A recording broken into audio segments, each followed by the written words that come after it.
반갑습니다. 할렐루야. 네. 명절 잘 보내셨어요? 네, 여러분들에게 조금이라도 예쁜 이 파워포인트를 만들라고 예쁜 손까지 따끈따끈하게 만들다 왔습니다. 그래요. 한 주간 쉬니까 좀 새롭죠? 그죠? 우리가 1단계 신앙훈련 했나 싶은 생각이 들죠? 네. 이번 주하고 다음 주면 또 1단계 신앙훈련이 끝나게 되네요. 이렇게. 여러분 어떻게 보내시는지는 모르겠지만 참 중요한 저는 교육이라고 생각을 합니다. 여러분 하나님 살아계십니다. 우리가 믿는 천국이 실제로 있고 우리가 믿고 있는 예수님이 정말 주님이시고 라고 하는 것들이 1단계 신앙훈련에서 좀 논리적으로 이렇게 좀 설명이 되고 있는데요. 여러분 오늘 우리가 무엇에 대해서 살펴보게 될까요? 자, 이거죠? 예수님의 부활에 대해서 오늘 우리가 살펴보게 되는데요. 부활이 왜 중요할까요? 여러분 만약에요, 부활이 사실이 아니라고 한다면 이 자리에 있는 여러분들은 참 안타까운 사람들이에요. 왜냐면 김만구 목사에게 다 지금 속고 있기 때문에 그래요.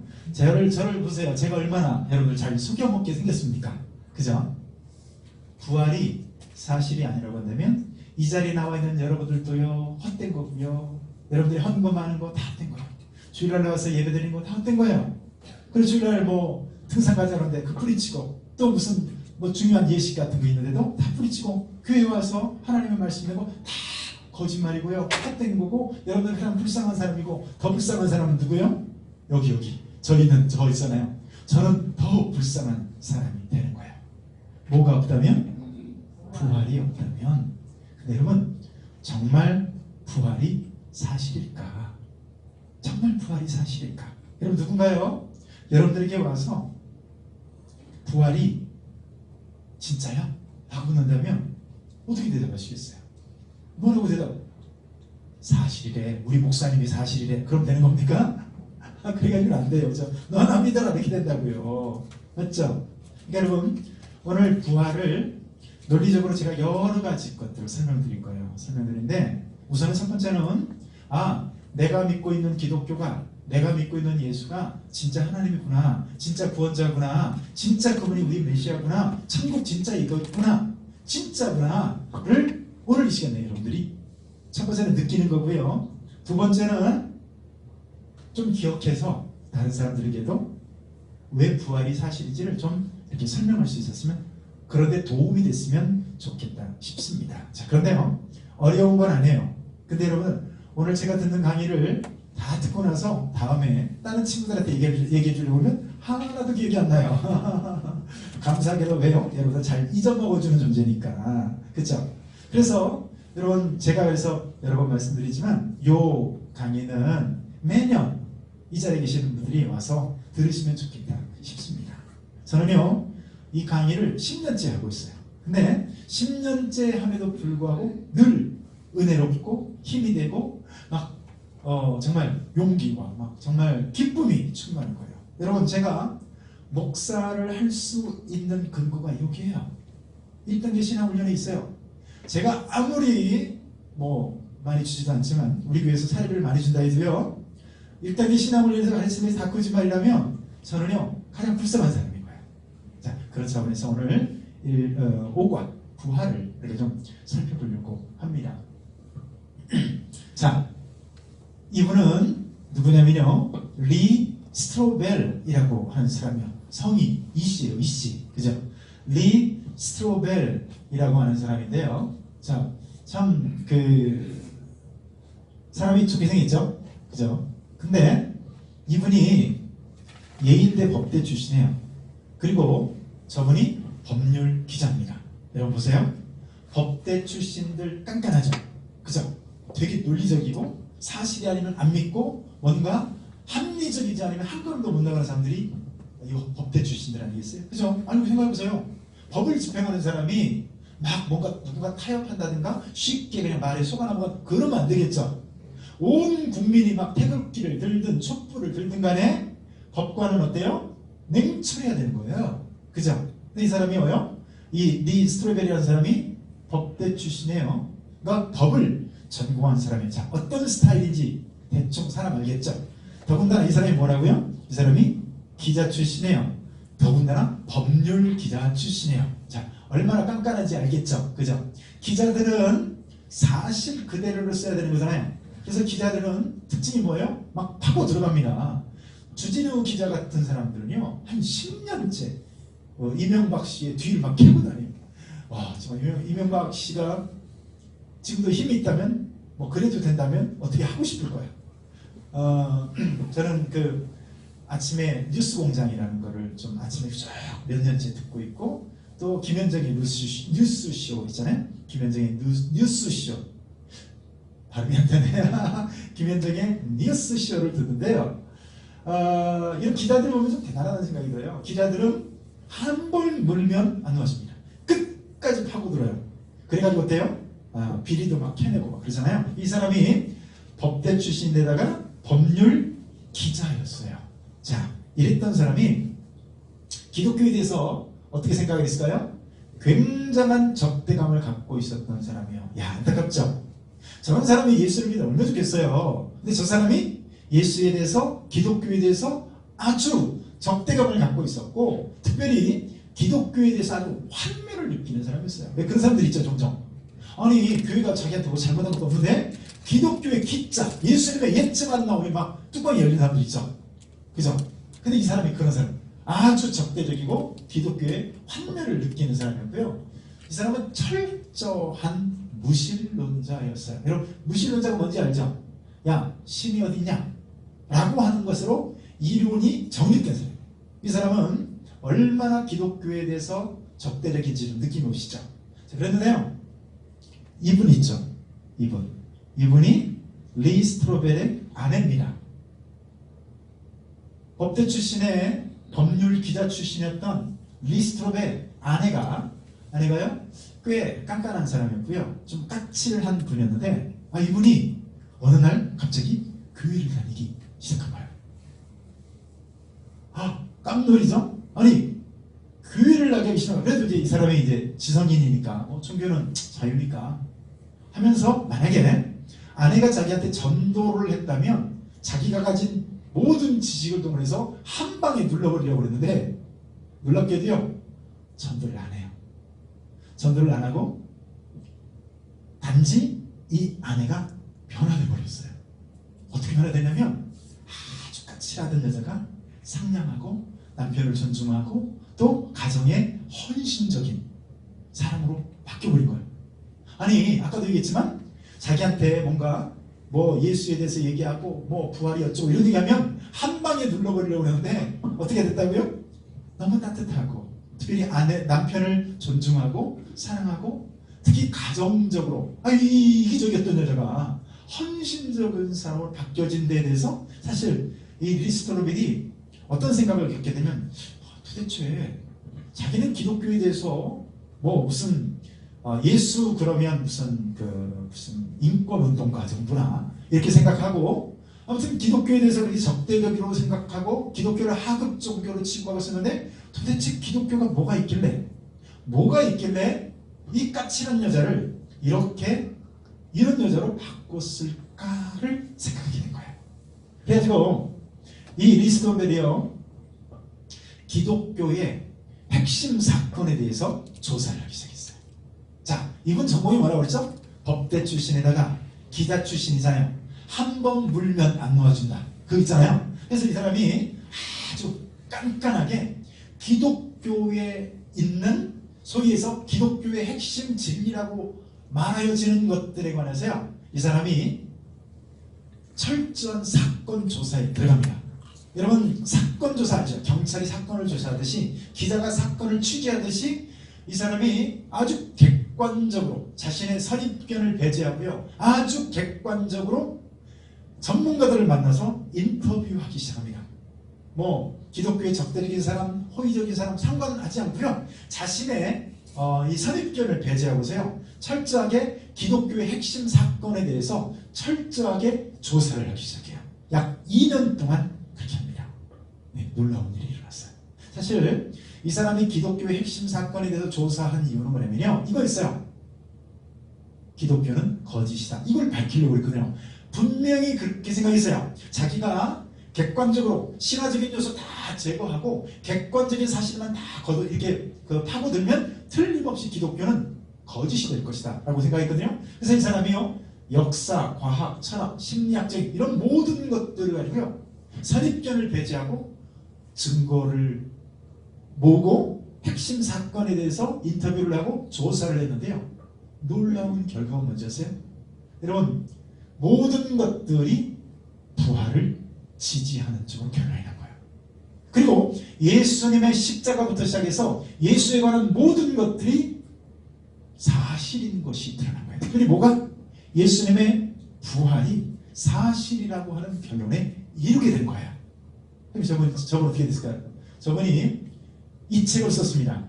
예수는 역사다 라고 하는 책을 씁니다. 예수는 역사다.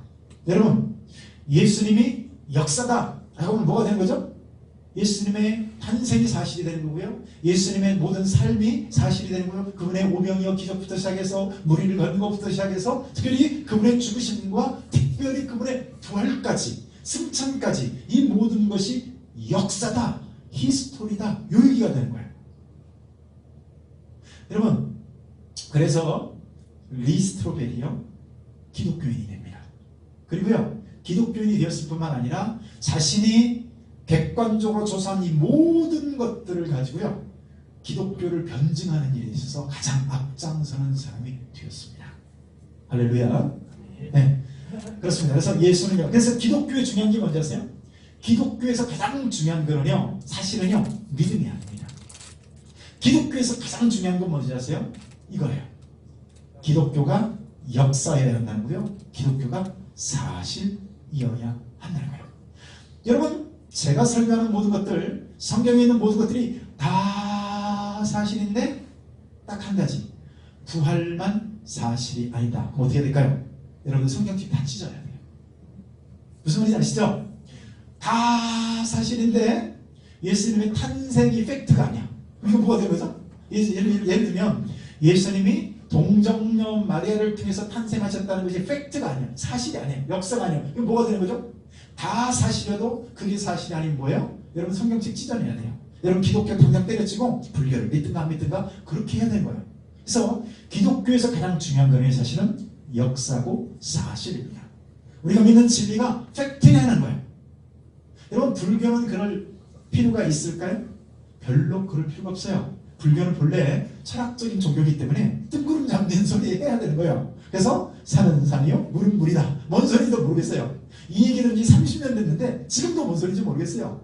산은 산이지, 물은 물이지. 그래서 그러니까 불교는 원래 그런 얘기하면 되는 종교예요. 근데 기독교는 뭐라고요? 기독교는 역사냐 사실이냐, 이게 가장 중요한 겁니다.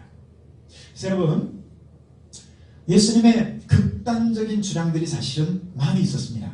여러분, 예수님이 예를 들어서 착하게 살아야 돼, 내 부모를 공경해야 돼, 이웃을 사랑해야 돼, 뭐 이런 얘기만 했다면 어때요?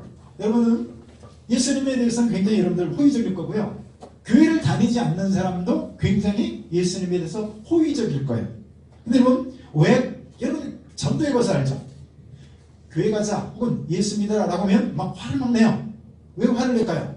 예수님이 어떤 극단적인 주장을 했죠? 나는 길이요 진리요 생명이니 나로 말미암지 않고는 아버지께로 올 자가 없다. 아니, 세상에 어떻게 이런 얘기를 할 수가 있죠? 여러분 보세요. 여러분들 저를 아무리 존경해도요, 제가 그런 얘기 한다고 생각해 보세요. 여러분들이 저를 어떻게 봐요? 저 사람 잘 돌봐줘야 되겠다, 이런 생각 들겠죠? 그죠? 맞죠? 그런단 말이에요. 근데 여러분, 그 정도가 아니야. 예수님은 자기 스스로를 하나님이라고 그랬어요. 자기 스스로를 예수님은 그 창세 이전부터 계셨다고 그러고요, 아버지와 나는 하나다, 뭐 이런 얘기부터 시작해서 지난번에 배웠죠. 자, 이런 많은 극단적인 주장들을 했는데요, 여러분, 만약에 예수님의 부활이 사실이라면 어떻게 되는지 아세요? 예수님의 이 모든 극단적인 주장들을 한 방에 그것이 진짜다, 사실이다라고 하는 하나님의 이런 논리적인 증거를 해주는 꼴이 되는 거예요. 왜요? 죽음은 내 힘으로 일어나는 게 아니죠. 그죠? 죽음은, 부활은 하나님에 의해서 되어진 거거든요. 여러분, 하나님에 의해서 예수님이 하셨던 모든 극단적인 주장들을 지지해주는 이런 얘기가 되는 거예요. 여러분, 만약에 예수님의 부활이 사실이라면 어떻게 되는 거죠? 예수님의 부활이 사실이라면요, 여러분, 대박 났습니다. 할렐루야. 천국이 진짜예요. 할렐루야. 여러분, 진짜예요. 하나님이 살아계신 것도 진짜고 천국도 진짜고, 여러분들이 이 땅에서 예수 믿는다고 손해보고 하는 이런 모든 것도요 다 괜찮아요. 왜요? 아니, 천국이 있는데. 맞죠? 아니, 여러분, 우리가 이 세상 살면 얼마나 살겠어요, 그죠? 우리 예쁜 자매님도 이 세상에 살면 얼마나 살겠어요? 글쎄, 앞으로 50년 버틸 수 있을까? 쉽지 않겠죠? 그죠?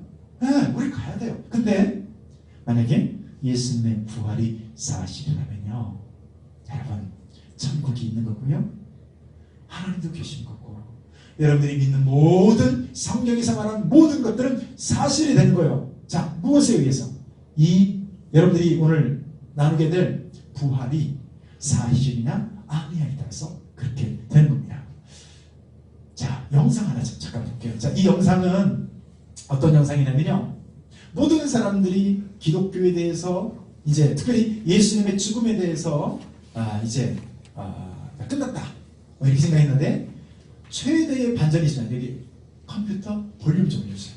자, 영상을 보는데요, 그래서 주일은 오고 있다는 의미는 예수님의 부활은 오고 있다, 그 얘기 한번 들어보세요.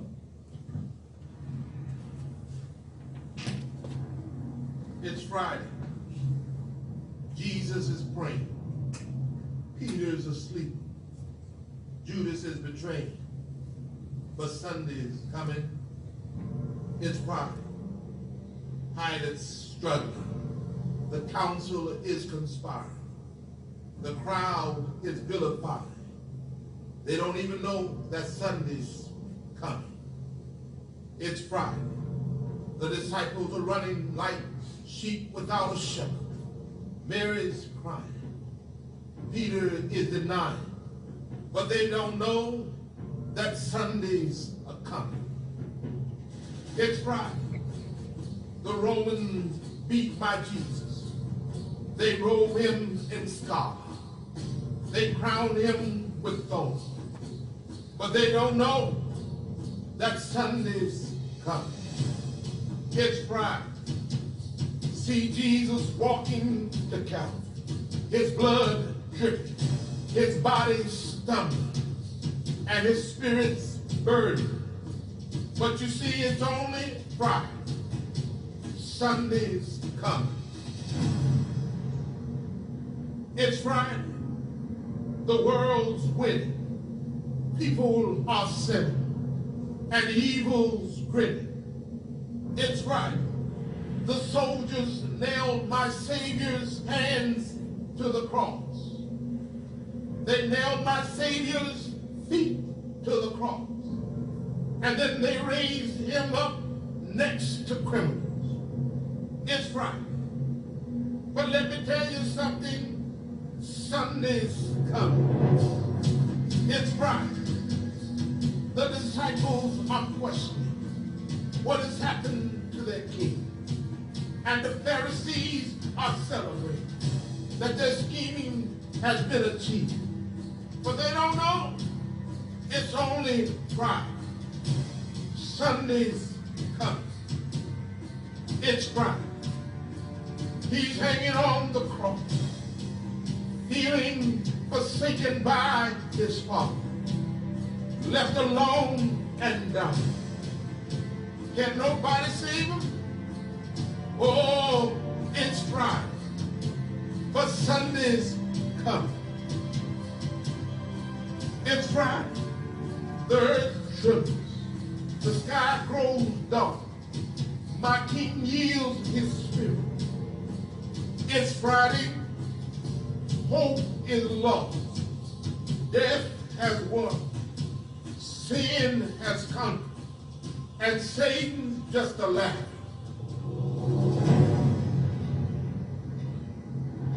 It's Friday.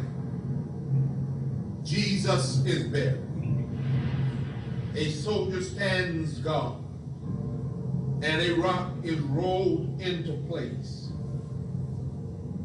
But it's Friday. It is only Friday.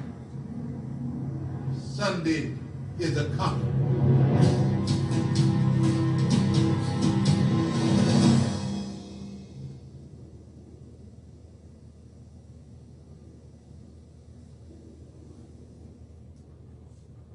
예, 그래서 우리 이 모든 인류 역사에 있어서요 가장 최고의 반전이 있다면 부활입니다. 예수님의 십자가와 부활은 인류가 살아가는 모든 이 역사의 가장 중심이 있는 거예요. 그죠? 그래서 예수님 오시기 이전과 이후 최대의 반전은 바로 부활이었습니다. 사탄이 승리할 것 같았지만 부활이 있었던 거죠. 그리고 예수님이 지금 마라나타 시시각각 오시고 계시다는 것이죠. 자, 그래서 그런 측면에서 오늘 우리 제가 하는 이 모든 부활에 관한 강의에 하나의 좀 짤막한 영상으로 봤던 거고요. 자, 오늘 좀 계속 좀 살펴보면요. 여러분 이분이 누군지 아세요? 누굴 것 같아요? 네, 공자님이십니다. 네, 공자님이시고요. 이분이 73세이기로 돌아가셨는데, 자, 이분은 석가모니신데요. 80세에 돌아가셨습니다. 자, 이분은 63세에 돌아가신 마호메시에요. 마호메. 그죠? 자, 근데 73세에 돌아가셨던 공자님의 무덤이 있을까요? 없을까요? 있습니다. 지금 중국 공림 땅에 가면요. 이게 공자의 무덤. 근데 좀 무덤 지금 좀 많이 손상됐죠? 아무튼 지금도 공씨 집안에 의해서요. 이렇게 매년 제사를 드리고 있다고 합니다. 여러분 뭐가 있어요? 무덤이 있어요. 자, 그리고 이분은 석가모니신데 석가모니께서 돌아가셨을 때 화장을 했습니다. 화장을 했어요. 그리고 8개의 절에다가 그분의 사리를 나눠줬어요. 뼈를 나눠주고 혹은 사리 같은 것을 나눴어요. 그 절에 있는 탑에다가 이렇게 나눠줬어요. 자, 그렇게 나눠주다가 절이 계속 생겨나는 거야. 그럴 때마다 석가모니의 발가락 뭐 하나, 그죠? 손가락 한 마디 이렇게 나눠줬는데 뼈가 한정돼 있잖아요, 그죠? 더 이상 못 나눠주니까 어떻게 했어요? 자, 각 이렇게 절마다 탑을 만들기 시작했어요. 자, 이 탑은 무엇을 의미하냐? 이거예요. 석가모니의 무덤, 이걸 의미하는 거예요. 무슨 말인지 아시죠? 그래서 아무리 후진 절에도 반드시 탑은 있죠. 맞죠? 탑은 다 있어요. 자, 그래서 이 석가모니의 무덤은 곧 탑을 의미한다. 그래서 탑은 무덤을 의미한다. 이렇게 생각하시면 될 것 같고요. 자, 여러분, 이분은 마호메트죠. 마호멧인데요. 이 마호멧의 무덤은 지금도 아라비아, 사우디아라비아에 가면 있습니다. 메카라고 하죠. 거기에 이렇게 지금도 이렇게 사원이 있고 이게 이 마호멧의 무덤입니다. 무덤이고요. 매년 이렇게 참배객들이 와서 이 마호멧의 무덤을 참배해요.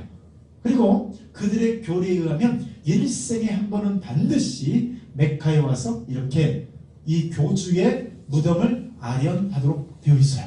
그죠?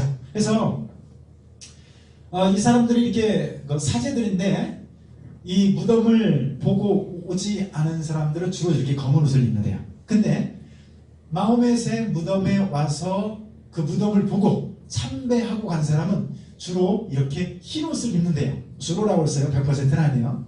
그리고 자기가 이 마호멧의 무덤을 이렇게 갔다 온 사람들은 갔다 오지 않은 사람과 잘 식사도 하지 않고 잘 교제도 하지 않으려고 해요. 왜요? 내가 니들하고 같아? 나는 우리 교주님의 무덤을 보고 온 사람이야. 까불지 마. 이렇게 되는 거 이해되시죠? 자, 그 정도로 뭐가 중요해요? 이 마호멧의 무덤이 중요합니다. 여러분, 공자님의 무덤 있었죠? 있죠. 자, 그리고 석가모니의 무덤을 의미하는 탑이 지금도 남아있죠. 자, 그리고 마호멧의 무덤 지금도 이렇게 화려하게 보여주고 있습니다. 자, 그렇다면 예수님의 무덤은 어디 있을까요? 예수님의 무덤은 없습니다. 이유가 뭐예요? 예수님이 부활하셨기 때문에 그래요. 예수님이 부활하셨기 때문에 지금도 예수님의 무덤을 찾을 수가 없는 거예요. 여러분, 기독교에서요, 기독교를 확실하게 무너뜨리는 가장 확실한 방법이 뭔지 아세요? 예수님은 부활하는 것이 아니라 무덤 가운데서 죽었고 이게 예수의 무덤이라를 증명할 수 있다면요, 기독교는 확실하게 무너질 겁니다. 왜요? 모든 기독교의 진리는 바로 이 부활에 기초하고 있기 때문에 그럴 거예요. 여러분, 부활이 얼마나 중요한지 아시겠죠? 자, 그래서 부활을 부인하는 여러 이론들이 있어요. 다시 말해서, 야, 부활 웃기지 마. 그 부활 그런 거 없었어. 이렇게 주장하는 이론들이 있어요. 자, 어떤 이론이냐면 첫 번째는 이거, 가사 가사설입니다. 자, 가사설이 뭐죠? 예수가 실제로는 죽었던 것이 아니고 가사 상태에 빠져 있었다는 거예요. 잠시 기절했었어요. 예수님이 잠깐 기절했는데 사람들이 예수님이 죽은 줄 알고 예수님의 시신을 무덤에다가 넣어놨다는 거예요. 근데 무덤은 우리나라 무덤과 달라요. 우리나라 무덤은요, 산 사람도 죽을 정도로 꽁꽁 묶어가지고 땅속에다 집어 넣어버리잖아요. 근데 저때 사람들 그러지 않았습니다. 그러니까 세마포로 이렇게 감싸고 이렇게 한 번 더 이렇게 해가지고 가볍게 동염해가지고요. 그래가지고 거기는 저도 이제 이스라엘 가봤는데 우리나라와 같은 봉구를 만드는 그런 게 아니에요. 거기는 전부 사암이라고 해가지고 모래로 이렇게 모래가 딱딱하게 뭉쳐있는 형태예요. 그래서 꼬챙이 같은 걸 이렇게 긁으면요, 기가 막히게 이 바위가요 파져요. 그래서 무덤을 어떻게 만듭니까? 이렇게 불을 이렇게 파요. 그러면 그 불이 나오잖아요. 거기다 시신을 넣어두고 앞에다가 큰 돌로 막아둔 거예요. 아까 영상 가운데서 돌로 막혀있는 거 봤죠? 그런 식으로 막혀있는 거예요. 자, 근데 예수님이 실제로는 죽은 것이 아니고 잠깐 너무 충격받아가지고 가사 상태에 빠졌었다는 거예요. 그런데 예수님이 서늘한 곳에 놔두니까 예수님이 정신이 들면서 오메 여기가 어디요? 해가지고 일어난 거예요. 해가지고 제자들이 와가지고 할렐루야 이렇게 하니까 제자들이 오메 우리 예수님 부활하신 거 이랬다는 거예요. 그럴듯하죠? 네, 여러분 이게 그럴듯한 게 아닙니다. 조금만 생각해보면 이게 얼마나 말도 안 되는 논리인지를 알게 됩니다. 여러분 생각해보세요. 자, 예수님이 확실히 죽었다는 상황이 있는 게 뭐냐면요, 여러분 우선 예수님의 사형을 집행했던 사람들은요 그 일의 전문가입니다. 매번 그 일을 하는 사람이고요, 한두 번 그 형을 집행하는 사람들이 아닌 거예요. 더군다나 성경을 보면요, 요한복음 19장을 비롯해서 여러 성경을 보면요, 빨리 사형을 집행해 버리기 위해서요, 사람이 살아있는 것을 확인하고 무릎을 꺾었어요. 산 사람의 무릎을 꺾으면 얼마나 충격이 있겠어요. 여러분 우리가 순간적으로 세게 맞으면 숨이 턱 막히죠. 그것처럼 십자가에 매달린 상태는 막 사람이 막 이렇게 죽었다 살았다 이런 상태인데, 그런 상태니까 무릎을 꺾으면 충격 때문에 숨을 못 쉬서 바로 죽어버려요.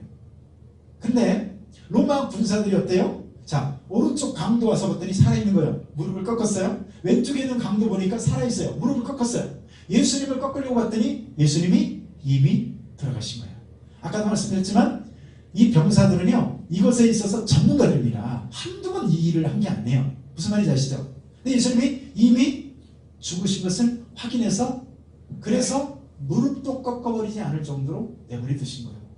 여러분 또 한 가지 중요한 사실 뭔지 아세요? 자, 예수님의 무릎은 꺾지 않았는데 옆에 있는 어떤 그 칠뜨기가 병사였는데 그래도 끼림칙하니까요, 여러분 보세요, 긴 창을 들어서요 밑에서 찔렀어요. 그래서 이 배 있는 쪽을 뚫고 들어가지고 예수님의 심장을 꿰뚫었습니다. 성경을 보면 물과 피가 같이 쏟아진다고 그러잖아요. 물과 피가 같이 쏟아질 때는 언제냐면요, 예수님이 십자가에서 죽으신 상태여야 이 심장 안에 물이 들어오면서요 이게 같이 터져나온다고요. 여러분 그래서 여러분 생각해보세요.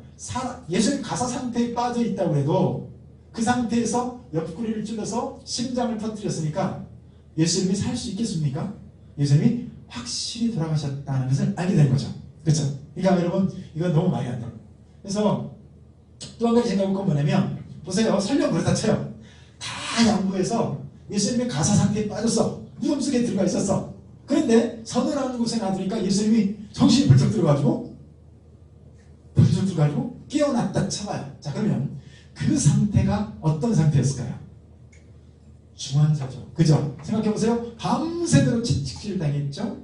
여러분 손과 발목에 큰 못이 박혀서 계속 피를 흘렸죠. 지혈이 될 수가 없어요. 왜냐면 매달려 있는 상태이기 때문에. 여러분 위에다 힘 주면은 어때요? 여기가 아프죠? 그래서 발 쪽에 힘을 주죠? 그럼 발 쪽에 다시 터지죠? 여기 아프니까 다시 손에다 힘 주죠? 이렇게 점점 피를 쏟아가면서 명태처럼 완전히 쫙 말려주는 형벌이 얼마나 잔인합니까?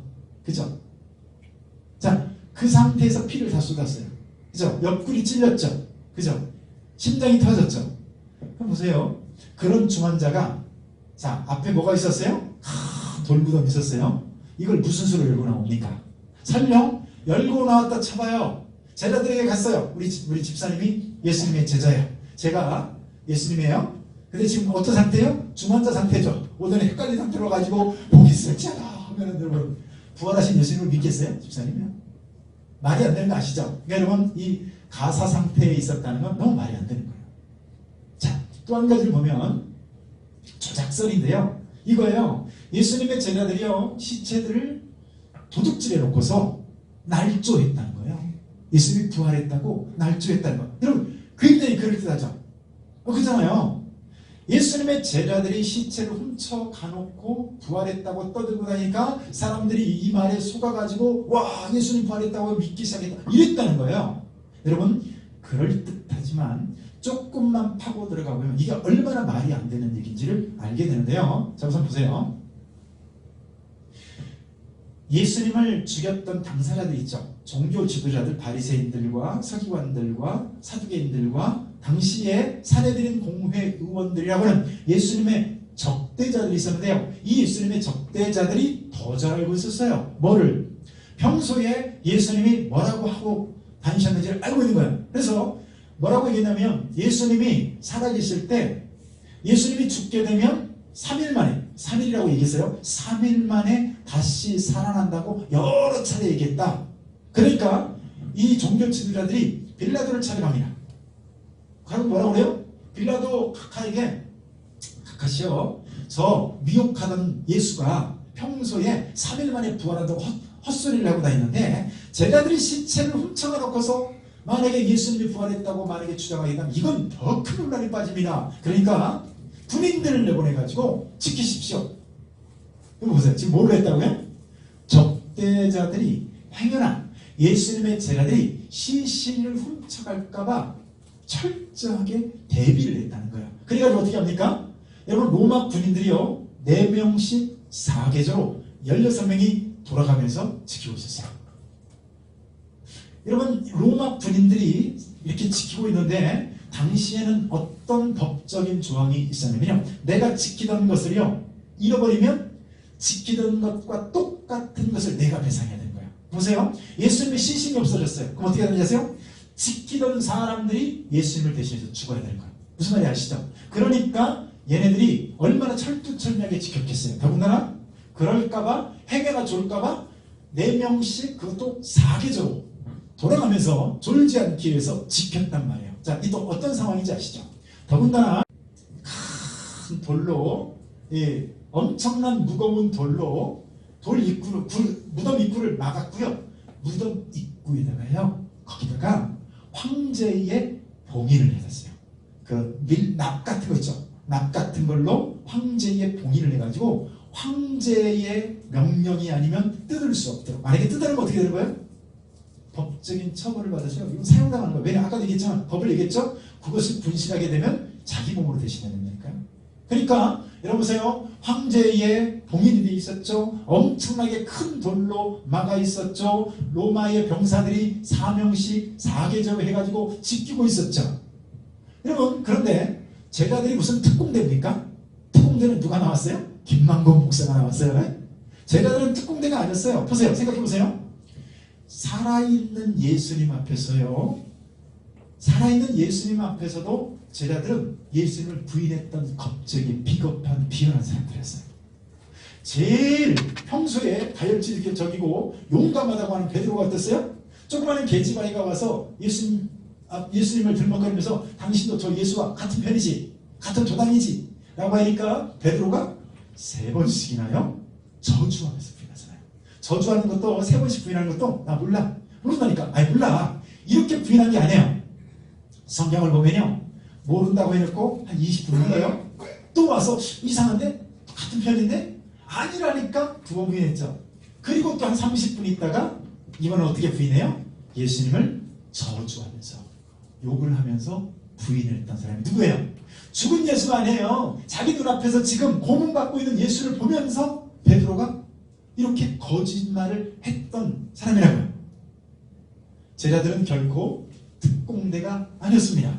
그런데 살아있는 예수도 아니고 이미 죽어서 신신이 되어져 버린 그 예수를 위해서 예수님의 제자들이 아까 여기 이 로마 군인들을 다 몰래 죽인 것도 아니에요. 성경을 보면 안 죽었거든요. 근데 로마 군인들 몰래 이 엄청난 돈을 굴려내고 황제의 인봉을 뜯어내고 예수님의 제자들이 무슨 특공대라고 예수님의 시신을 훔쳐낸 겁니까? 더군다나 결정적인 게 뭐예요? 예수님의 제자들이 예수를, 그것도 죽은 예수를 훔쳐올 만한 전혀 동기부여가 없는 거예요. 왜요? 지들도 못 믿고 있는데 자기들 자신이 먼저 지금 부활을 못 믿고 지금 완전히 멘붕 상태에 빠져 있는데요. 좀 이따 살펴볼 거예요. 그 부분. 그런데 어떻게 예수님의 제자들이 시체를 훔쳐낼 수 있겠냐는 거예요. 자, 그리고 보세요. 만약에 예수님의 제자들이 예수님의 제자들이 조작했다쳐요. 실제로 훔쳐내지 않았어요. 근데 막 떠들고 다닌 거예요. 뭐라고 떠들어요? 예수가 부활했다. 막 거짓말하고 다녀요. 자, 그럼 보세요. 그래가지고 막 5천 명이 예수를 믿는 그런 상황이야. 그러면 어떻게 할까요? 여러분, 종교 지도자들이 무덤을 열고 예수의 시신을 끌어내다가 보여주면서 야, 니들이 말하는 예수 여기 있다 라고 보여줬다면 어떻게 됐을까요? 5천 명이 예수를 믿기는커녕 5천 명이 제자들을 돌로 쳐서 죽였을 거예요. 무슨 말인지 아시겠죠? 그러니까 여러분, 조작설은요 도저히 동기부여나 당시 상황을 살펴보면 도저히 있을 수 없는 상황인 거예요. 자, 또 하나는 뭐냐면요, 환각설입니다. 자, 우리가 지금 두 가지를 살펴봤죠? 첫 번째는 뭐였죠? 네? 네, 가사상. 감사합니다. 제가 생각했다. 사실은 첫 번째는 가사 상태에 빠졌다. 두 번째는 조작설이죠. 도둑질했다. 세 번째가 여기 환각설인데요. 한마디로 예수님의 제자들이 너무 예수님을 그리워하다가 사모하다가 우리 예수님 이렇게 울며 불며 헛것을 못하는 거예요. 그럴 수 있겠죠. 그럴 수 있잖아. 남자야, 그치? 그럴 수 있잖아. 너무 사모하고 그리워하다가 헛것을 본 거예요. 그런데 여러분, 이것도 조금만 생각해보면 이 말이 안 된다는 걸 알게 돼요. 자, 보세요. 헛것을 봐도 혼자나 보지, 그죠? 헛것을, 그죠? 40명이 같이 봅니까? 그죠? 남수가 나를 너무너무 그리워해서 우리 목사님 보고 싶다. 그래서 이 헛것을 봤는데 여기 있는 동시에 모든 사람들이 헛것을 같이 본다면 이건 헛것이에요, 사실이에요? 사실인 거죠. 예수님의 제자들은요, 한 명이 본 게 아니잖아요. 그죠? 12명의 제자들과 500여 명의 형제들이 같이 봤습니다. 그것도요, 40일 동안 여러 차례에 걸쳐서 예수님이 나타나시고 현현하셨다고요. 여러분, 헛것을 봐도 한 번이나 보지, 헛것을 봐도 한 사람이나 보지, 헛것을 어떻게 봐요? 보세요. 예수님이 현현하셨던 장소를 보면 무덤, 길, 다락방, 바닷가, 감람산 등등 다양한 장소에서 여러 차례에 걸쳐서 많은 사람에게 나타났어요. 그러니까 여러분, 에브라임 링컨이 그런 얘기 했어요. 한 사람이 한 사람을 속일 수 있고, 그죠? 한 사람이 여러 명을 속일 수는 있지만 한 사람이 여러 명을 여러 차례 속일 수는 없다라는 유명한 얘기를 했습니다. 여러분, 예수님의 제자들이 헛것을 봤다면요, 너무나 말이 안 되는 상황인 거 아시겠죠? 마지막에 예수님이 부활할 때는 어떻게 했어요? 500여 명의 형제들이 보는 앞에서 부활하신 예수님이 승천해서 올라가시는 장면이 나오잖아요. 여러분, 헛것을 봤다는 건 너무 좀 이상한 거고요. 또 한 가지 결정적인 게 뭐냐면요, 사모해서 너무 그리워하다가 헛것을 봤다는데, 그럼 보세요. 그러면 제자들이나 헛것을 보지 사울, 바울 같은 적대자가 어떻게 예수님의 부활을 경험합니까? 이해되시죠? 사울, 이 바울은요, 예수님을 가장 미워하고 적대하고 이 세상에서 누구보다도 기독교 박멸에 앞장섰던 사람이었어요. 특히 예수의 남은 잔당들을 모두 없애서 아예 안달이라는 사람인데, 이런 사람이 무슨 예수를 사모했다고 헛것을 봅니까? 그죠? 예, 그렇습니다. 그래서 예수님의 부활의 증거들을 조금 살펴보면요, 그러니까 아까 좀 얘기 거를 좀 정리해보면, 여러분, 부활을 안 믿으려면 말아야지, 안 믿는다고 자꾸 뭔가를 더하면 더할수록요, 자기 모습에 빠진 거예요. 자가당착에 빠진 거예요. 그래서 스스로의 모순 가운데 자꾸 멍착하는. 여러분 보세요. 그래서 만약에 예수님의 부활을 사실이 아니라고 할 수 있는, 여러분 이 세상에 똑똑한 사람이 얼마나 많았겠어요. 맞죠? 얼마나 우병우 전 수석 같은 이런 천재들이 많았겠고, 여러분 얼마나 반기독교인 사상가들이 많았는데, 기독교의 부활 하나 그것이 거짓이라고 증명을 못 해냅니까? 여러분 뭔지 아세요? 기독교의 부활이 사실이 아니라고 주장하면 할수록 스스로의 모습 가운데 계속 빠지기 때문에 그런 거예요. 이해되시죠? 자, 그래서 기독교의 부활의 증거 중에 하나를 뭘로 볼 수 있냐면요, 여기 여성의 증인인데요, 이거죠. 왜? 만약에 예수님의 제자들이 진짜 조작을 해서 부활이 사실이 아닌데, 만약에 가짜로 거짓부름으로 성경에다가 썼어요. 예수가 부활했다 이렇게 쓴 거예요. 그랬다 치면 여러분, 하필이면 왜 첫 번째 증인으로 여성을 들었을까요? 그럼 제가 여러 여성 자매님들을 폄하하는 것이 아니라, 당시 로마나 특별히 유대교에 있어서 여성들의 지위에 문제가 있었는데요. 자, 여성들은요 법정에서 증인 역할을 못합니다. 숫자에도 포함이 안 돼요. 근데 보세요, 내가 조작하는 당사자라면 기왕이면 가장 그럴싸하고 가장 완벽한 증인이 될 만한 사람들을 증인으로 내세우지, 마태, 마가, 누가, 요한 다 뒤져보세요. 첫 번째로 예수님의 부활을 목격했다는 사람들이 누군지 아세요? 여자들이에요. 여자들을 제가 폄하해서가 아니라 당시의 시대 정황상 거짓이라고 한다면요, 여성을 굳이 첫 번째 증거 목격자로 내세울 리가 없습니다. 그래서 자, 또 한 가지 부활의 증거를 좀 살펴보면요, 여러분 부활은 어쩌다가 우연히 된 사건이 아닙니다. 여러분 부활은요, 예수님이 계속해서 공약하셨던 거예요. 약속하셨던 거예요. 그래서 예수님이 내가 그리스도다 라고 말씀하실 때마다 그 증거를 내세운 게 뭐예요? 내가 십자가에서 많은 고난을 받고 3일 만에 다시 살아나야 하실 것을 말씀하셨어요. 근데 여러분 부활은 그리스도로서 약속, 공약과 같은 거예요. 그래서 보세요, 십자가에서 죽은 뒤에 3일 만에 다시 살아나야 하리라를 공공연하게 계속 말씀하셨어요. 왜? 그리스도로서, 메시아로서의 이것이 증거였기 때문에 그렇습니다. 여러분 이 말을 여러분들이 알아들을 수 있는 말로 좀 설명을 해보자면요, 우리나라에도 자칭 메시아, 자칭 그리스도다, 메시아다, 하나님이다 라고 주장하는 이들이 많이 있었어요. 그 대표적으로 이 사람은 이뢰자라는 사람인데, 이름도 되게 웃기죠. 이뢰자. 야, 뢰자야. 이상하잖아요. 본래 이름이 이뢰자가 아니에요. 본래 이름은 이유승이라는 사람인데요, 충청도 사람이거든요. 여러분 이 사람이 여호와의 세일교단이라고 하는, 여호와 세일교단이라는 교단을 만들었어요.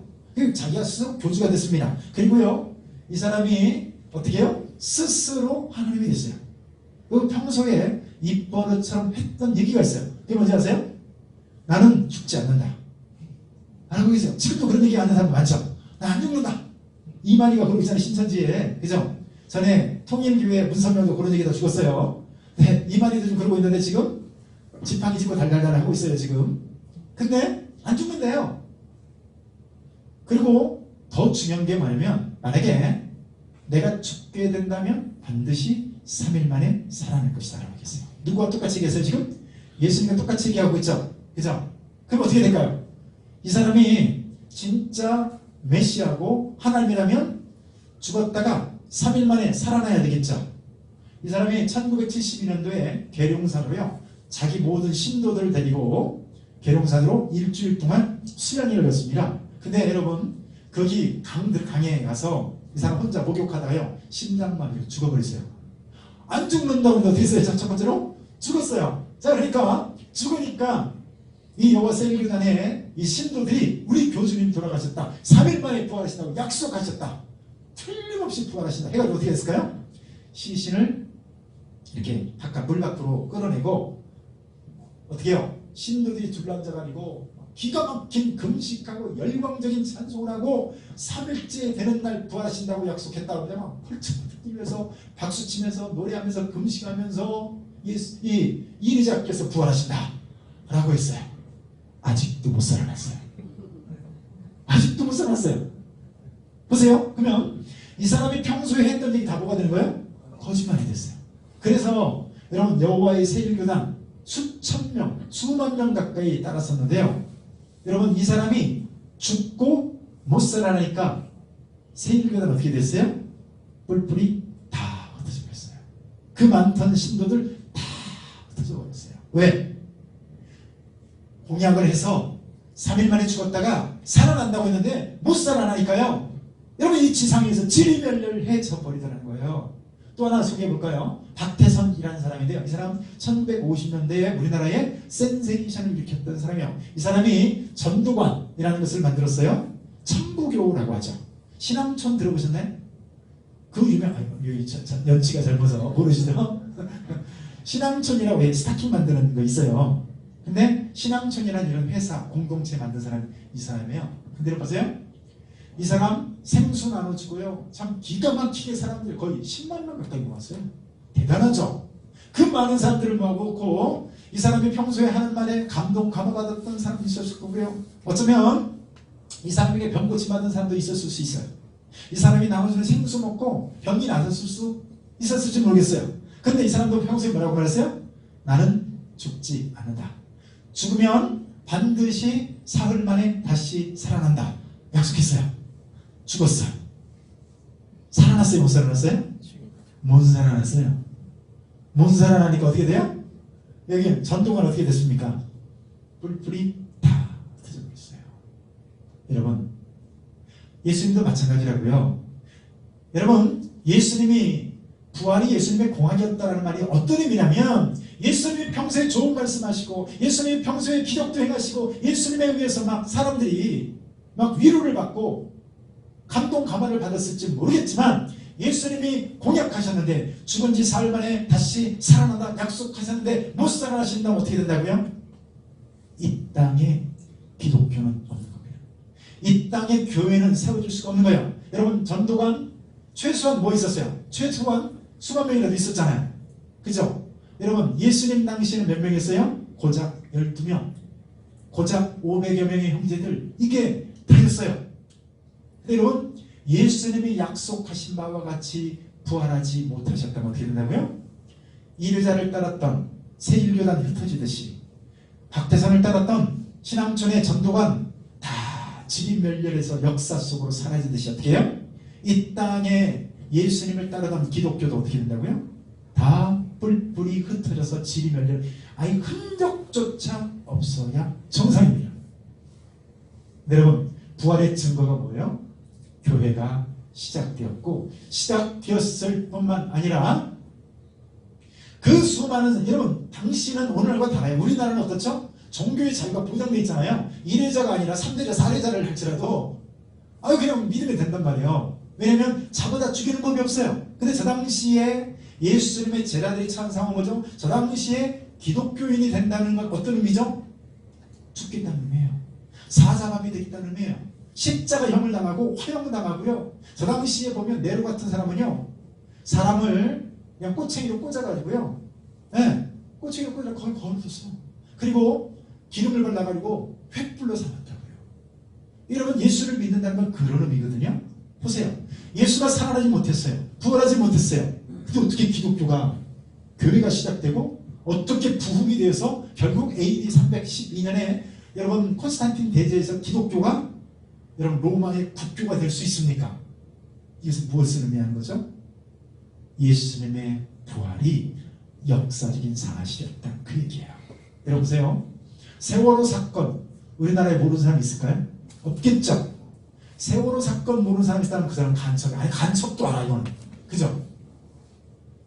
여러분 예수님의 십자가의 죽으심과 골고다에서 처형되어진 사건은요 세월호 사건과 똑같은 거예요. 여러분 온 유대가 다 아는 사건이고요. 예수님의 죽으심 그 정도의 센세이션을 일으켰던 사건이거든요. 그런데 그 예수가 부활하지 않았는데 부활했다고 예수님의 제자들이 떠들고 다닌다? 그렇다고 여러분 교회가 여러분 로마를 기독교로 복음화시켜요? 말도 안 되는 얘기인 거예요. 여러분 이 땅에 교회가 있고 지금까지 신태인 제일교회에 복음이 있다는 건 강력한 무엇을 반증하는 줄 아세요? 부활이 역사적인 팩트, 사실이라는 것을 증거하고 있는 겁니다. 자, 부활의 증거를 좀 더 살펴보면요. 자, 변화된 사람들이 부활을 강력하게 드러내어 보여주고 있는데요. 자, 첫 번째는 바울의 회심입니다. 아까 사울 얘기했죠. 자, 사울은 유대교식, 그러니까 히브리식의 이름이고 바울은 로마식 이름이에요. 같은 이름이에요. 같은 이름. 그러니까 사울이나 바울이나, 제가 바울이라고 하든 사울이라고 하든 한 사람으로 이해하시면 됩니다. 자, 여러분, 아까도 얘기했지만 이 바울이라는 사람이 어떤 사람이라고 그랬죠? 이 사람은 청년 때부터 대단한 사람이었어요. 나이 한 30도 되기 전에 이 사람은 극렬 유대주자였는데요. 가말리엘 학파라고 오늘날로 얘기하면 하버드 법대 같은 이런 명문, 이런 스승 밑에서 사사를 맡았던 사람. 그 당시에 2대 학파가 있었는데요. 가말리엘 학파와 힐렐 학파, 두 학파가 있었어요. 그 두 학파 중에서도 이 가말리엘 문화생은요, 최고로 쳐주는 수제주의 중에, 천재 중에 천재들만 들어갈 수 있는 학파였다고요. 그래서 뿐만 아니라 이 사람은 이미 바리새인이자 사내들인 공회 의원이었어요. 생각해보세요. 그 젊은 나이에 이미 국회의원과 같은 사내들인 공회 의원이었다고. 누가? 바울이라는 사람이. 근데 이 사람이 극렬 유대주의자여가지고요. 이 사람은 기독교 박멸에 아주 최일선에 앞장섰던 사람이죠. 기독교는 연병이다. 예수를 믿는 것들은 이 땅에서 사라져야 될 아주 전염병과 같은 존재들이라고 했던 게 바울이었습니다. 여러분, 극단적인 한 예가 뭐예요? 여러분, 이 사람은 바로 스데반이라는 7 집사 중에 한 사람이고요. 이 스데반을 돌로 쳐 죽이는데 가장 앞장섰던 대표적인 사람이 누구냐? 바로 사울이었습니다. 사울. 그런데 이 사람이 오직 부활만을 전하는 사람이 됐는데요. 결혼도 하지 않아요. 그리고 이 사람은요, 전 유럽을 다니면서 바로 이 부활을 외치는 사람이 됐습니다. 그리고 이 사람이 결국 로마에서 부활을 외치다가 결국 순교를 하여 죽거든요. 한번 생각해보세요. 예수님의 제자들은 의리라도 있고 예수님의 제자들은 3년 동안 예수님을 따랐던 정이라도 있죠. 바울은 뭐죠? 바울이 어떻게 이런 사람이 될 수가 있죠? 한 사람이라도 더 잡아다가 감옥에다 쳐넣거나 죽이는 것이 하나님을 위해서 최선의 길이라고 믿었던 사람이에요. 어떻게 이런 일이 있을 수 있죠? 한 가지예요. 뭐죠? 그렇게 미워했던 그였지만 실제로 부활하신 예수님이 바울을 만나줬다는 이 사실 외에는요, 설명할 길이 없어요. 여러분, 그렇죠? 그래서 사울에게 있었던 일이 뭐예요? 사도행전 9장을 보면 부활하신 예수님이 나타나셨어요. 사울아, 내가 왜 나를 박해하느냐? 당신은 누구십니까? 나는 네가 박해하는 부활한 예수다. 여러분, 부활하신 예수님이 자신을 미워하고 교회를 박해하는 사울을 만나주셨어요. 사울을 만나주셔서 그가 이제 길을 가다가 다메섹 도상에서 거꾸로 집니다. 그리고요, 눈을 못 보는 사람이 돼요. 맹인이 되어버리고 말죠. 그 과정 가운데서 식음을 전폐합니다. 그런 가운데서요, 아나니에 의해서 기도를 받고 눈이 띄어져요. 눈이 봉사가 됐는데, 맹인이 됐는데 아나니아의 기도에서 여러분 눈이 열려지게 되죠. 이 과정 가운데서 바울에게 구약 성경의 모든 것들이 다 풀려져 나와요. 그리고 나서 채 일주일이 가기 전에요, 이 사람이 어떻게 되십니까?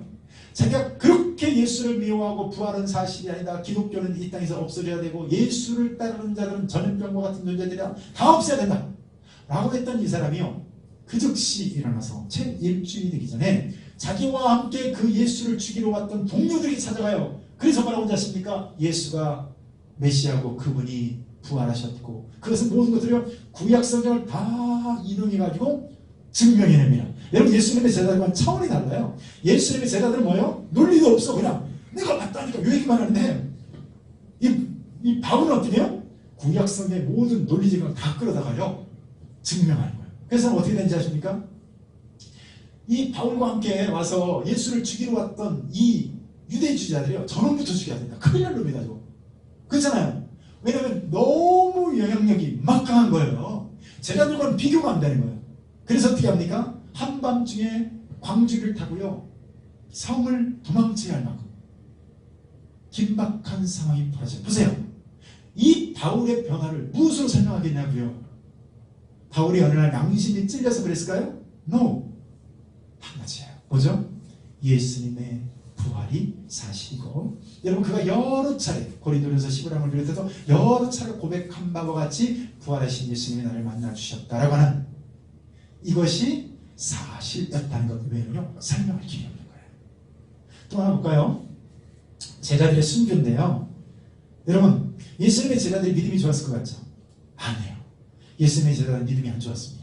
예수님의 제자들이 부활을 믿었을 것 같죠? 천만의 말씀이에요. 예수님이 십자가에 죽으니까요 가장 먼저 충격에 빠졌던 당사자가 누군지 아세요? 예수님의 제자들이었어요. 이게 어떻게 된 거냐? 내가 3년 동안 예수를 따라 아니 예수님이 십자가에서 죽어버렸다. 이게 어떻게 된 거냐? 라고 해서 완전히 그냥 공황 상태에 빠져버려요. 그리고 이 예수님의 제자들이 어떻게 됩니까? 여러분 뿔뿔이 다 흩어져버려요. 어떤 사람은 갈릴리로, 어떤 사람은 옛날 세리의 직업으로, 어떤 사람은 그냥 다락방에 올라서 통곡하고 이렇게 다 흩어져 버렸다고. 여러분 보세요. 예수님의 부활이 사실이 아니라면 거기서 끝나야 돼요. 스토리는 거기서 끝. 기독교 없고 예수님의 제자들 우리가 속았다. 끝. 거기서 끝나야 돼요. 근데 여러분 예수님의 제자들이 어떻게 됐다고요? 예수님의 제자들이요 모두 다 순교합니다. 왜 순교할까요?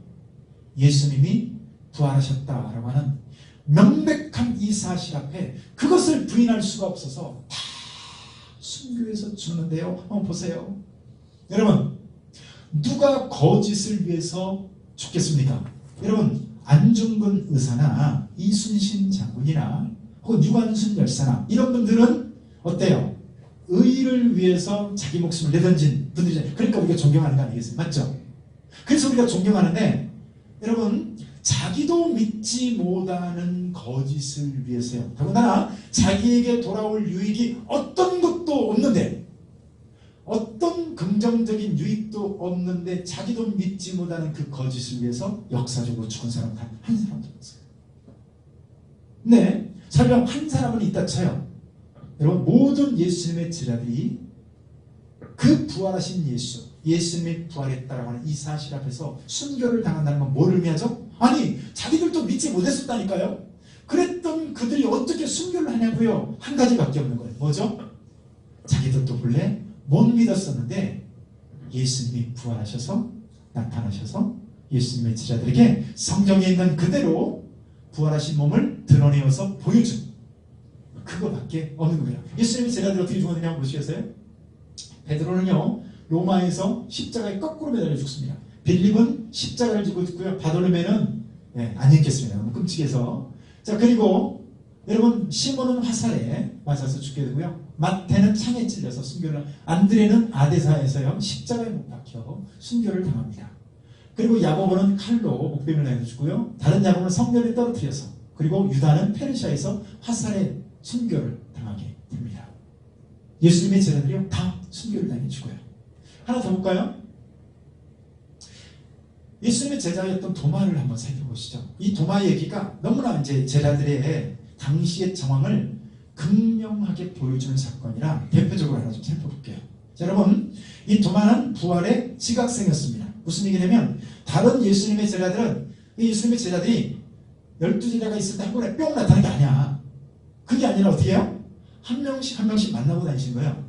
그러니까 다른 예수님의 제자들은 다 이미 부활을 다 경험하고 막 기뻐 뛰면서 찬송하면서 막 얼굴이 흥분해가지고 기쁨과 감격이 넘쳐 어찌할 바를 몰라서 막 정말 이 사람들이 막 이러고 있는데 이 도마는 어땠어요?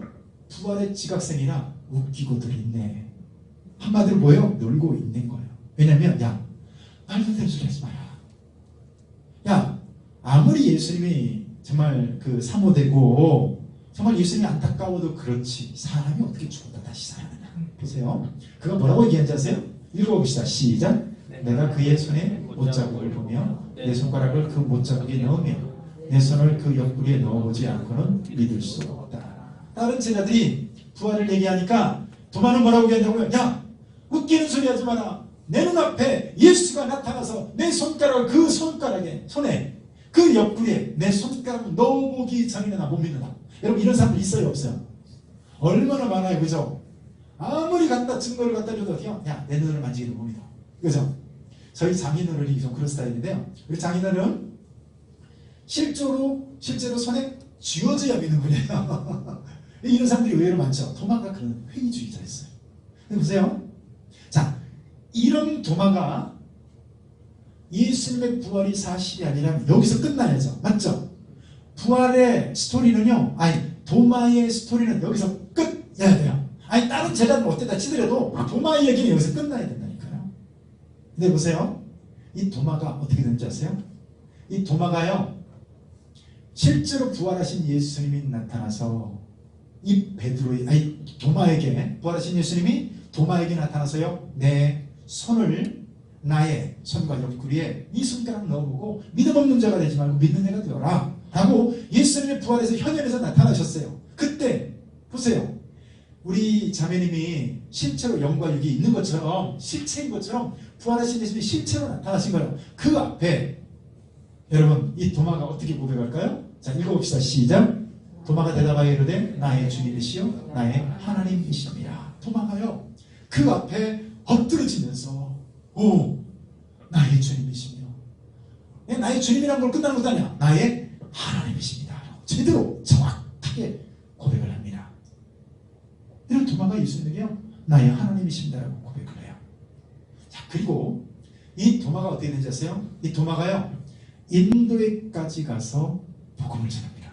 여러분 예루살렘에서, 유대에서 인도까지가 얼마나 먼 거리예요. 그 먼 거리를 가서요 거기서 복음을 전하는데, 너무 재미있는 것은 첫 번째로 세례를 줬던 존재가요 우리 가야국의 김수로 왕의 부인이었던 허화목 공주에게 세례를 줍니다. 이 허화목 공주가요 디아스포라 유대인이에요.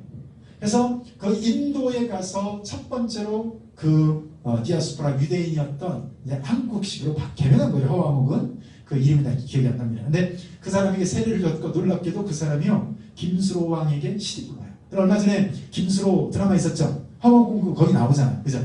나오죠? 맞습니다. 그래가지고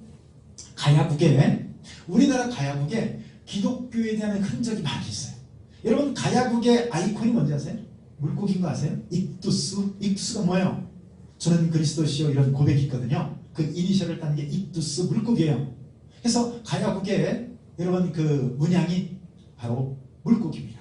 그부터 시작해서 당시에 기독교가 임시적이기나마 복음이 들었었다는 이런 정황들이 있어요. 그건 이제 이렇게 그렇다 치고 중요한 건 뭐예요? 도마는 왜 인도에까지 갔냐는 거예요. 여러분 예수님의 부활이 사실이 아니었다면요 도마는 절대로 인도에까지 갈 일도 없고요. 인도에까지 가서 거기서 부활을 외치다가 거기서 목이 달아나서 죽을 이유가 없는 거예요. 어디서 끝났어야 돼요? 이야기가 어디서 끝났어야 됐어요? 내가 손가락 넣어보기를 못 믿어. 여기서 끝나야 된다니까요. 뭐가 없다면? 부활이 없다면.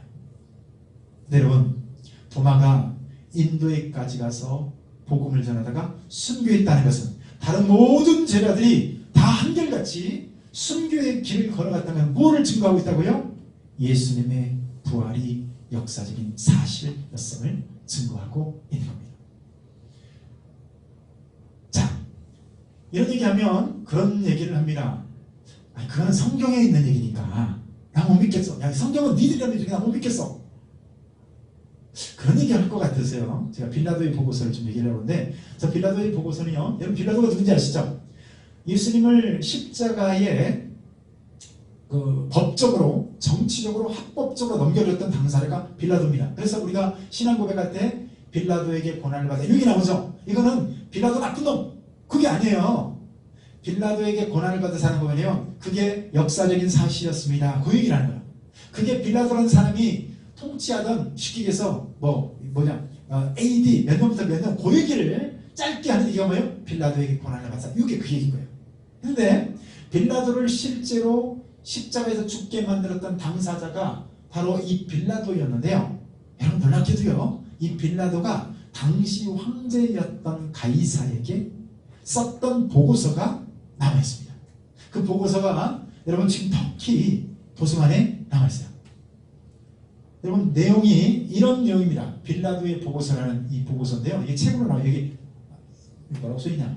아가페 북스라고 하는, 여러분 가서 사볼 수도 있는데요. 전문이 그대로 다 드러나 있습니다. 자, 빌라도의 보고서에 보면 이런 게 로마의 황제 각하에게 이렇게 해서 시작되는 글인데요. 저기 중간에 보면 이런 얘기 있어요. 가깝게 문안드립니다. 제가 다스리는 지역에서 최근 수년 동안에 일어난 사건은 너무나 독특한 일이어서 시간의 흐름에 따라 우리나라의 운명까지 변하게 할지도 모르는 일이기 때문에 저는 사건이 일어난 대로 가깝게 소상히 알려드리고자 합니다. 자, 뭐에 대해서 얘기하고 있어요? 예수의 부활에 대해서 언급하고 말하고 있습니다. 네, 이런 내용이 있어요. 며칠 후 그의 무덤은 비어 있었으며 그의 제자들은 각처로 다니면서 예수가 자신이 말한 대로 죽은 사람들 가운데서 다시 살아나셨다고 전파했습니다. 이 사건은 예수를 십자가에 못 박았던 사건은 더 큰 혼란을 일으켰습니다. 등등 이런 얘기를 쭉 써놓고 한마디로 이 사람이 왜 이 보고서를 쓰냐면 최근에 있었던 이 예루살렘에 있었던 이 소요는 내 힘으로 어찌할 수 없었다. 이건 내 책임이 아니라 예수의 시신이 없어졌고 예수의 제자들은 부활을 외치고 있고 이것에 대해서는 내가 뭐라고 설명할 수가 없고 자세히 살펴보면 내 책임이 아니라는 걸 알 수 있습니다. 이 얘기를 하고 있는 거예요. 자, 여기서 중요한 건 뭐죠? 예수님의 부활이 공공연하게 제자들에게 의해서 어떻게 해요? 부활이 사실이라고 외쳐지고 있었고 이것에 대해서 합리적으로 이 빌라도를 비롯한 당시 종교 지도자는 디펜스할 수가 없었다는 거예요. 무슨 말인지 아시죠? 합리적으로 논리로 대응할 수 없는 그런 어떤 공황 상태에 빠졌다는 거예요. 왜? 예수의 시신이 없어진 거예요. 왜? 4명씩 16명이 지키고 있었는데 황제의 임봉으로 돌을 맞고 있었는데 어떻게 없어집니까? 어떻게 됐어요? 그래서 단지 시신이 없어졌다 이것뿐만 아니라 예수님의 제자들이 아까 얘기했잖아요. 예수님의 제자들이 그저 단순히 시체가 어디로 없어졌다고 예수님의 제자들이 부활했다고 믿고 떠들고 다니겠어요? 천만의 말씀이죠. 기독교는 그걸 끝나는 거예요. 아무튼 이 빌라도의 보고서가 당시의 정황을 증명하는 건 뭐예요? 예수의 시신은 없어졌고 제자들은 부활을 외치고 있었고 제자들이 외치는 이 부활 앞에 종교 지도자들이 예수의 시신을 내보이면서 여기 예수의 시신 여기 있다라고 할 수 없는 정황적 증거를 보여주고 있는 겁니다. 여러분, 예수님의 부활은 역사적인 사실이었습니다. 여러분, 예수님의 부활이 사실은 뭐를 의미한다고요? 여러분들이 믿고 있는 천국, 여러분들이 믿고 있는 하나님, 여러분들이 믿고 있는 구원, 여러분들이 믿고 있는 성경, 이 모든 것들이 다 뭐를 얘기한다고요? 사실이다 하는 거예요. 믿습니까? 믿습니까?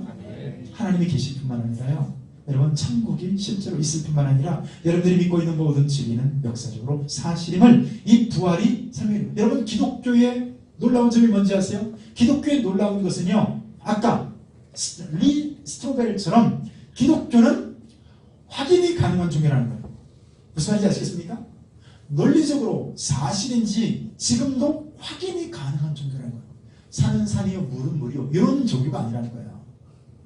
그래서 이 부활은 우리에게요 참 소망을 말하는 것이기 때문에 부활이 중요한 겁니다.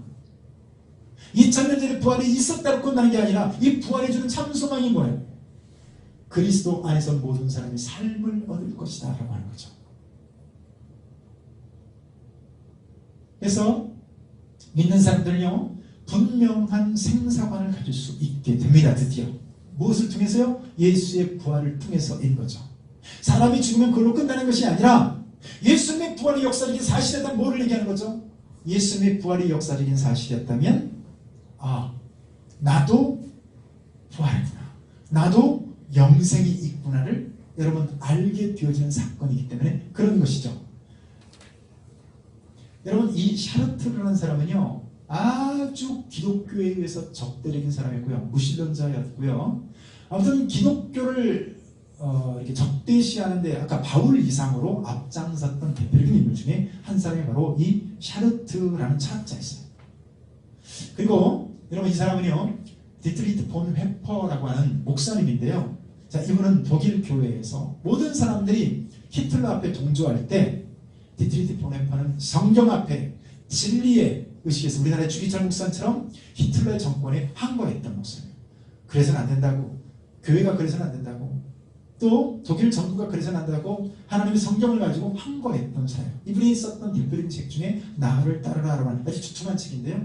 아주 굉장히 좀 어려운 책이긴 한데 근데 여러분 이 두 사람의 죽음을 비교해 보면요, 이 샤르트르라는 사람은요, 그렇게 야 사람은 죽으면 끝이다, 여러분 사람이 죽으면 끝이지 무슨, 그래서 철저히 유물론적인 사고로 가졌던 사람이었어요. 그리고 교회와 성경은 다 거짓이라고 외쳤던 이 사람이 죽을 때 어떻게 죽었냐어요.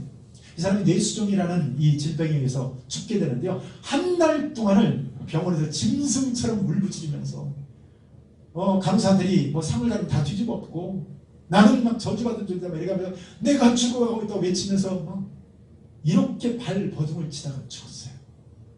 자, 그랬던 이 샤르트르와 당시에 비슷한 삶을 살았던 디트리히 본회퍼, 같은 시대를 살았던 이 목사님의 삶을 보면요, 본회퍼가 이런 얘기합니다. 동지 여러분, 이제 나에게 죽음이 왔습니다. 그러니까 사형 이제 언도를 받게 된 거예요.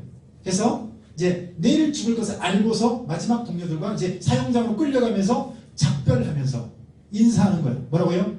나에게 죽음이 왔습니다. 그러나 기억하십시오.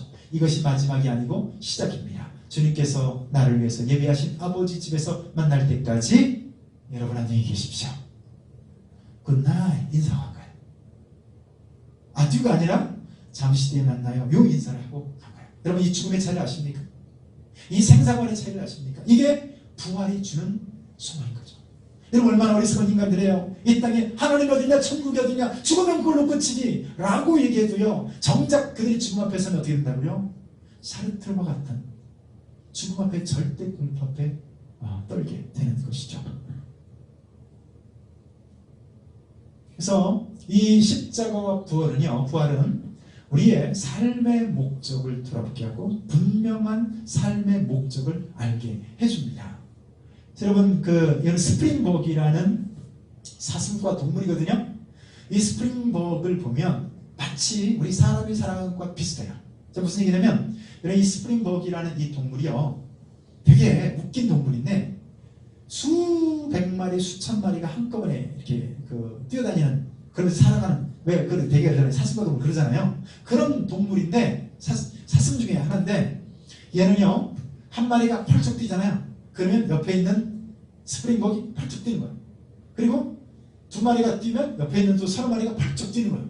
흉내내기를 좋아하는 이게 얘네들 특징인데, 그러다가 있잖아요, 스프링복 한 마리가 막 달려가기 시작하잖아요. 그러면 옆에 있던 놈이 쟤가 뛰네 나도 뛰어야지 막 뛰는 거예요.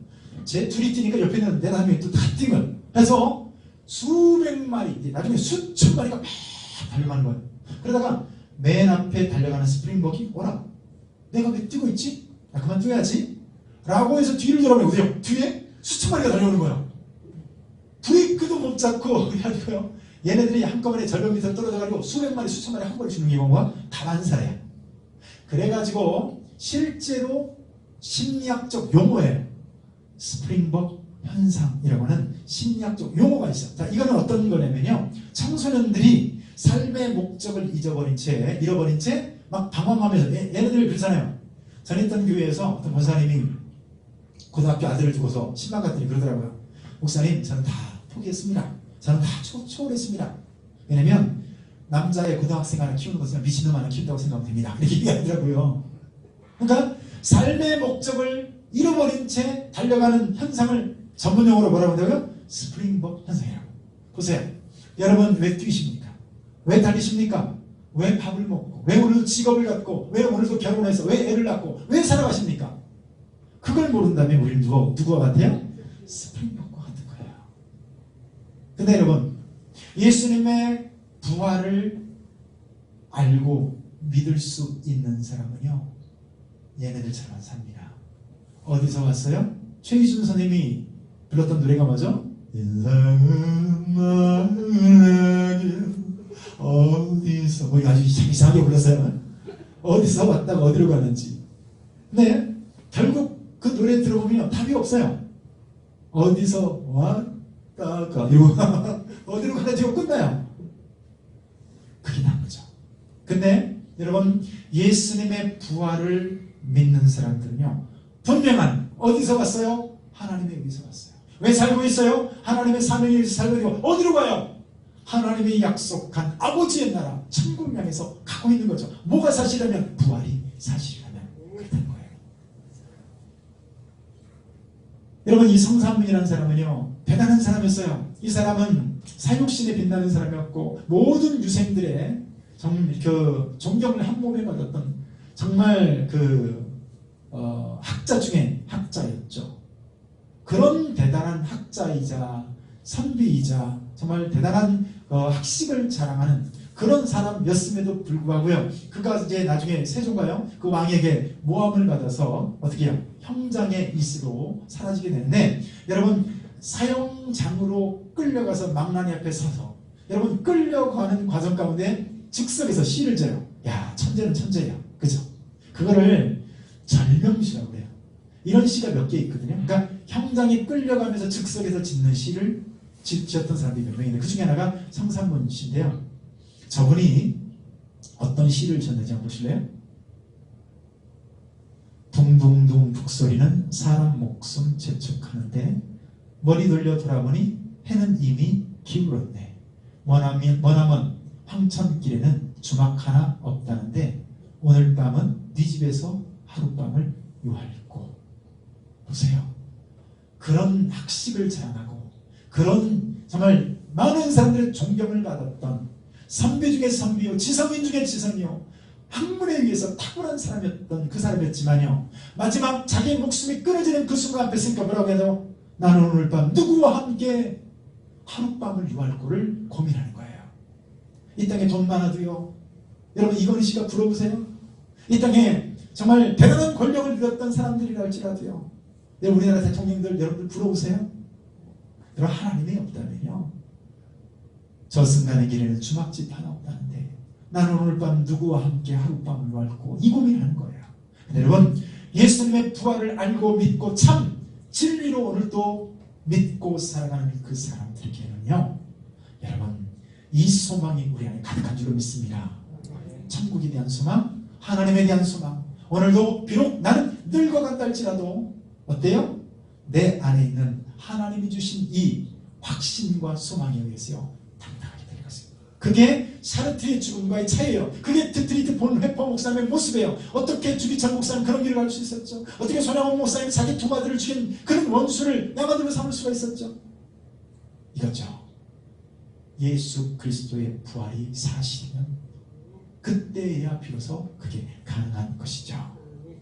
여러분, 요 얘기는 뭐냐면요, 요 얘기만 하고 이제 마치려고 합니다. 연못바닥에 애벌레들이 살고 있어요. 동화예요, 동화. 유아 동화예요. 연못바닥에 그 애벌레들이 이렇게 살고 있었는데요, 이 애벌레들이 구물구물 기어다니면서 자기들끼리 얘기를 하는 거예요. 야, 너무 이상한 거 있지? 있잖아, 며칠 전에도 친구 중에 하나가, 야, 개똥이 개 연꽃줄기 타고 올라갔잖아. 근데 아무도 나간 사람 중에 돌아온 사람이 없다. 지들끼리 그런 얘기를 하는 거예요. 그랬더니 옆에 있는 은희가 뭐라고 해요? 야, 우리끼리 약속하자. 응? 지연자매 잘 들어가요. 우리끼리 약속하자. 어? 밖에 나가는 친구는 반드시 돌아와서 저 바깥 세상에 대해서 얘기해 주는 거야. 알았지? 지연아, 나하고 약속. 그래서 둘이 약속을 했어요. 그리고 어느 날 갑자기 우리 은희자매가 연꽃줄기를 타고요, 연못 밖으로 나간 거예요. 그래서 지연이는 어떻게 밑에서, 그래, 얘야, 돌아와서 나한테 얘기했다고 이러고 있는데, 밖에 나온 은희가, 애벌레가 깜짝 놀란 거예요. 왜냐면 밖에 나와 있는 자기 모습을 보니까요, 자기가 잠자리가 되어 있는 거예요. 그래가지고 파란 가을 하늘을 펄펄 날아다니면서 꽃과 나비와 이런 사이를 날아다니면서요, 기분 좋게 날아다니다가 무슨 생각이 들어요? 맞아, 내가 누구하고 약속했어요?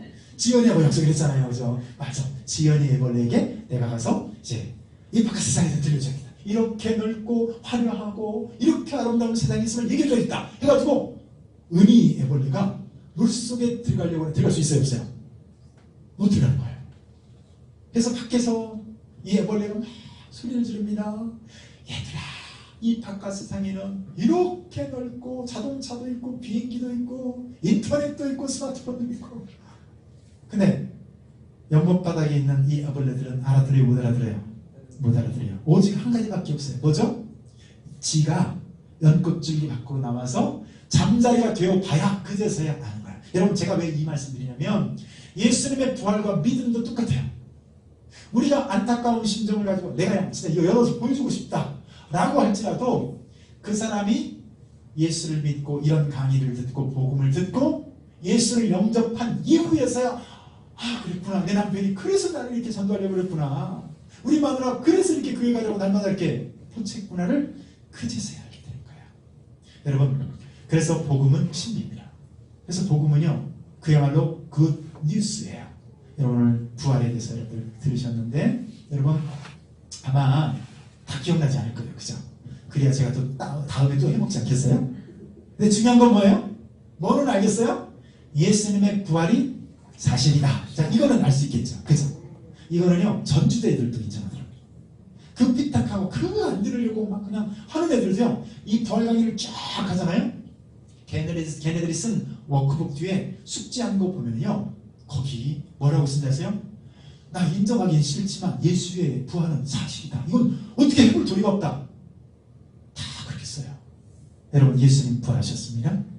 아멘. 참 믿음 안에 거하시고 오늘도 소망 중에 거하심으로 특별히 여러분 확신 있는 신앙생활 하시기 바라요. 여러분 속임을 당하고 있거나 사기당하는 거 아닙니다. 여러분 더 열심히 믿으시고요, 더 헌신하시고 더 예배에 많이 참석하시고 특별히 봉사도 하시고. 여러분 1단계 신앙훈련은 지금 1단계예요. 여러분 그러니까 2단계 3단계는 더 좋은 것이 있을까요 없을까요? 있다 그 소리예요. 할렐루야. 네, 지금 뭔가 낚시밥을 던지고 있어요. 여러분 진짜요. 2단계 여기까지는요 이보다 훨씬 더 깊고 수준 높은 비밀들이 숨어 있습니다. 여러분 그래서 확신 있는 신앙생활 하시기를 축복합니다. 자 기도하고 마칩니다. 하나님 아버지 감사합니다. 부활에 대해서 살펴보게 되었습니다. 아버지 하나님 다 잊어버린다 할지라도 예수님의 부활이 역사적인 사실이었음을 믿게 하시고 오늘도 확신 있는 신앙 가운데 더 하나님의 헌신과 더 많은 예배와 기도와 그리고 봉사와 아버지 하나님 참으로 말씀을 따른 순종으로 이어질 수 있도록 하나님 도와 주시옵소서. 감사를 드리며 예수님의 이름으로 기도하옵나이다. 아멘. 수고하셨습니다.